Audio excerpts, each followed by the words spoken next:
Their neighborhood over the years had vastly transitioned. In the 70s, the Doolallies were the only mixed-race residents, adding a bit of color to Gable Street. Now, the neighborhood was a melting pot, housing people of many diverse cultures.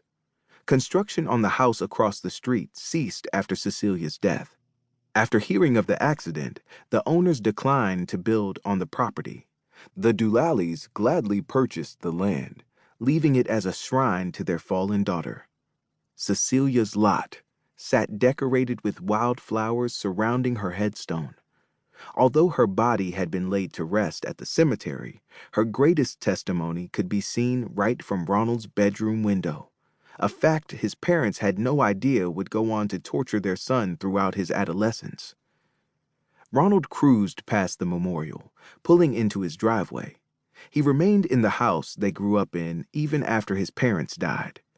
Unable to overcome her daughter's death, Mrs. Doolally took her own life only a few years after Cecilia had passed.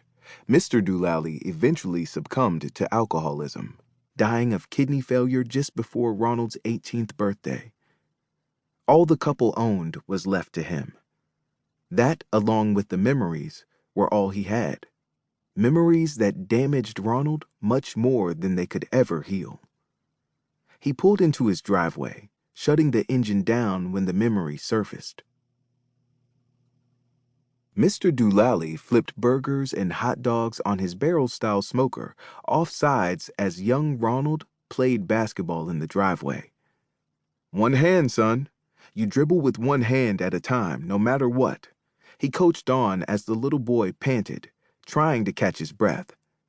"I'll tell you what, I've got an idea. You'll be an expert in no time." Mr. Doolally ducked inside the garage briefly before resurfacing with a small rope. "Now, what do you plan to do with that, sweetheart?"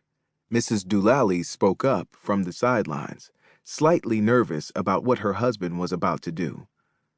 "I wouldn't harm a hair on his curly head, my love. Don't you worry." He turned to young Ronald. "You trust me?" "I trust you, Daddy," Cecilia shouted from the blanket spread atop the lawn along the driveway. Mrs. Doolally smiled, rolling the end of one of her daughter's pigtails around her index finger as she admired her little girl's beauty. Meanwhile, her husband had tied the short rope around one of young Ronald's wrists, then attached it to the belt loop on his jeans. "Now you have no other choice than to dribble with one hand.